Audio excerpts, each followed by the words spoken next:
Hello friends, आज हम एक ऐसे ऑर्गेनिजम्स के बारे में पढ़ेंगे जो ना तो पूरी तरह ज़िंदा है और ना ही पूरा मुर्दा।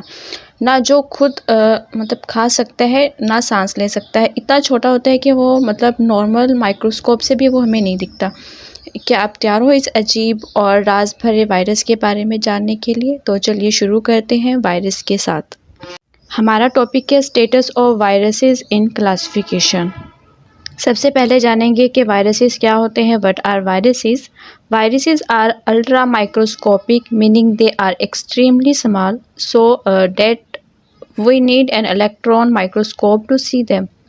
वायरसेस जो होते हैं वो अल्ट्रा माइक्रोस्कोपिक होते हैं, यानी इसका मतलब है ये इतने छोटे होते हैं कि इन्हें देखने के लिए हमें इलेक्ट्रॉन माइक्रोस्कोप का यूज़ करना पड़ता है। यानी आम माइक्रोस्कोप से भी ये नहीं दिखते, सिर्फ इलेक्ट्रॉन माइक्रोस्कोप से ही नज़र आते हैं। They are found on the border line of living and non living things, so we call them border line organisms. ये ऑर्गेनिजम्स ना मतलब ये लिविंग और नॉन लिविंग चीज़ों के बीच के बॉर्डर पर पाए जाते हैं, इसलिए हम इन्हें बॉर्डर लाइन ऑर्गेनिजम्स कहते हैं। यानी कभी ये लिविंग जैसे बिहेव करते हैं और कभी नॉन लिविंग जैसा, इसी वजह से इनका नेचर कंफ्यूज करता है। A virus has a very simple structure. Virus का स्ट्रक्चर बहुत ही सिंपल होता है, यानी वायरस जो है वो बनावट उनकी ज़्यादा कॉम्प्लेक्स नहीं होती। It contain nucleic acids, DNA और आरएनए, नेवर बोथ। इसमें न्यूक्लिक एसिड होता है, या तो डीएनए होता है या फिर आरएनए, दोनों कभी नहीं होते। यानी एक वायरस में सिर्फ एक ही टाइप का जेनेटिक मटेरियल होता है। And it is surrounded by a protein code called capsid. इस न्यूक्लिक एसिड्स के बाहर एक प्रोटीन की कवरिंग होती है जिसे कैप्सिड कहते हैं। कैप्सिड वायरस को प्रोटेक्शन देता है। Viruses are acellular which means they are not made of cells. Viruses जो होते हैं वो एसेलुलर होते हैं, इसका मतलब है कि ये सेल से नहीं बने होते, यानी इनमें कोई सेल स्ट्रक्चर नहीं होता।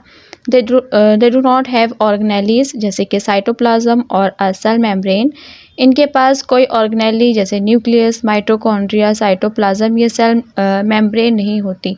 यानी वायरस के अंदर वो चीज़ें नहीं होती जो एक नॉर्मल सेल में पाई जाती हैं। नेक्स्ट क्वेश्चन है कि डू वायरसेस परफॉर्म मेटाबॉलिज्म? क्या वायरसेस मेटाबॉलिज्म करते हैं? आंसर है नो। यानी वायरस खुद से मेटाबॉलिज्म नहीं कर सकते।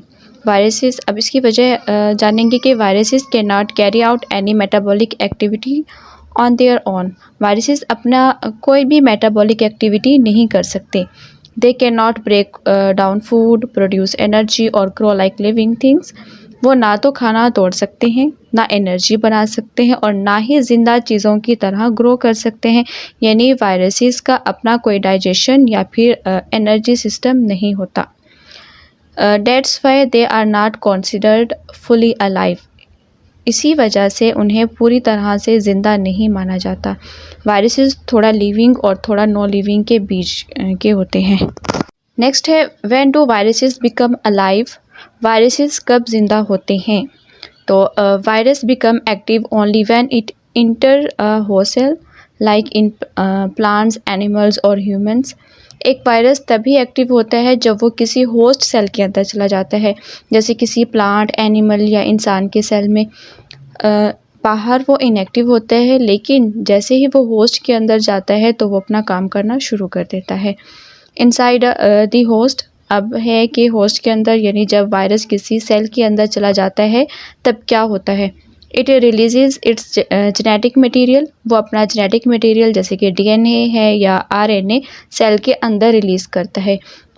ये वायरस का पहला स्टेप होता है इन्फेक्शन प्रोसेस में।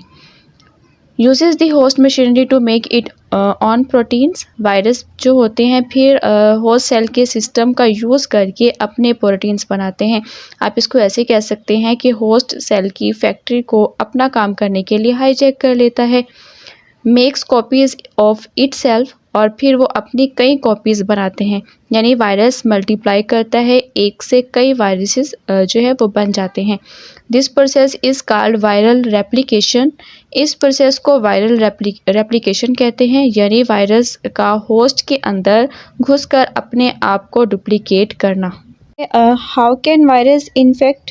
वायरसेस किन चीज़ों को इन्फेक्ट कर सकते हैं? Viruses can infect all kind of living organisms. Viruses हर तरह के ऑर्गेनिजम्स पर हमला करते हैं, यानी वायरस किसी भी लिविंग सिस्टम में घुस सकता है। जैसे कि प्लांट्स में देखा जाए तो ये प्लांट्स के ऊपर भी इफ़ेक्ट्स करते हैं, जैसे कि मोज़ेक वायरस जो लीव्स को डैमेज करता है। एनिमल्स की बात की जाए तो फ्लू वायरस। ह्यूमंस में है जैसे कि डेंगू है, कोविड-19 है, hepatitis viruses, even bacteria, these are called bacteriophage. ये वायरस जो है बैक्टीरिया को भी इन्फेक्ट करते हैं, यानी बैक्टीरियोफेज कहते हैं। यानी ये वो वायरस हैं जो बैक्टीरिया के ऊपर भी अटैक करता है। हमने इस वीडियो में देखा कि वायरसेस जो हैं वो एसेलुलर होते हैं, यानी कि किसी भी सेल से नहीं बने होते हैं, इनका अपना सेल स्ट्रक्चर नहीं होता। दे कंटेन आइदर डीएनए और आरएनए या नॉट बोथ। इनमें या तो डीएनए होता है या फिर आरएनए, दोनों एक साथ कभी नहीं होते, यानी जेनेटिक मटेरियल सिंगल टाइप का होता है।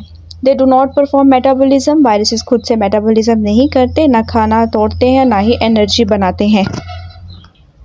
दे are only active inside a host. ये सिर्फ तभी एक्टिव होते हैं जब किसी होस्ट के अंदर चले जाते हैं, बाहर ये इनएक्टिव होते हैं। They can infect all type of living organisms. ये हर तरह के लिविंग ऑर्गेनिजम्स को इन्फेक्ट कर सकते हैं, एनिमल्स, प्लांट्स, ह्यूमंस और बैक्टीरिया तक, ये सब पर अटैक कर सकते हैं। ये थी मेन बातें इस पूरे वायरसेस की। तो दोस्तों अब आपको समझ आ गया होगा कि वायरस जिंदा भी हैं और नहीं भी। ऐसे ही इंटरेस्टिंग बायोलॉजी टॉपिक्स के लिए चैनल को सब्सक्राइब करना ना भूलें, वीडियो को लाइक करें और कमेंट्स में बताइए वायरस क्या है, जिंदा है या मुर्दा।